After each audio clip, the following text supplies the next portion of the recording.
L'évangélisation. Qu'est-ce que c'est?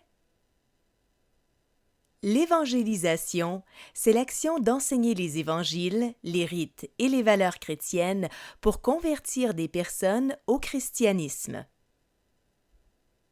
Les évangiles sont des livres qui racontent la vie et les enseignements de Jésus de Nazareth, né en Palestine au début de notre ère et considéré comme le Fils de Dieu par les chrétiens. Au XVIe siècle, l'Église catholique de Rome fait face à des conflits qui divisent les chrétiens en Europe. En raison de la Réforme et de la création de nouvelles églises protestantes, l'Église catholique perd des milliers de fidèles.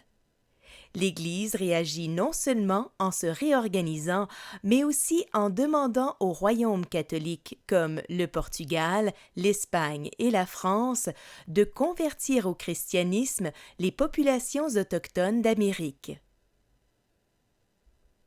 La France répond à cette demande en envoyant tout d'abord des missionnaires récollets, puis des jésuites en Nouvelle-France.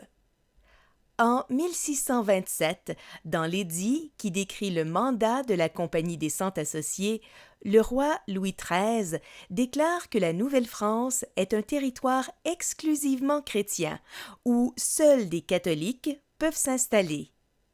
Louis XIII favorise alors la venue d'autres communautés religieuses, notamment celle des Ursulines et des Augustines. Au fur et à mesure de leur arrivée en Nouvelle-France, les communautés religieuses créent différents lieux pour évangéliser les Amérindiens et leur faire adopter les valeurs et le mode de vie des Français. Les Récollets et les Jésuites créent des missions.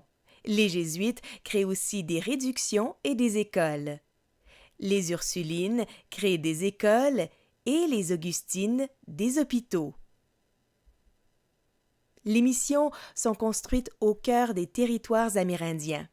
Elles sont destinées à évangéliser les peuples sédentaires comme les Hurons et les Iroquois.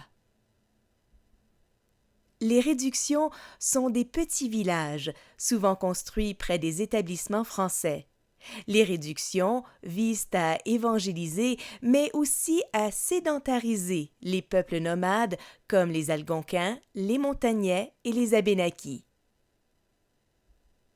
Les communautés religieuses construisent également de petites écoles destinées à l'évangélisation des enfants amérindiens. Les Jésuites s'occupent de l'évangélisation des garçons et les Ursulines de celle des filles. Les hôpitaux que font construire les Augustines ont pratiquement la même vocation que les hôpitaux d'aujourd'hui. Ils sont destinés à soigner les colons, tout comme les Amérindiens.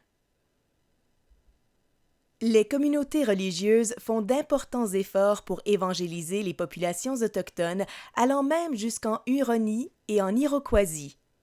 Cependant, la majorité des Amérindiens refusent d'adopter la religion et le mode de vie des missionnaires, qu'ils appellent les robes noires, d'autant que leur contact avec eux provoque des épidémies qui déciment leur population. À la fin du XVIIe siècle, la plupart des missions et des réductions ont disparu. Seules quelques-unes d'entre elles, situées dans la vallée du Saint-Laurent, sont devenues des villages d'Amérindiens domiciliés, autrement dit des villages d'Amérindiens convertis.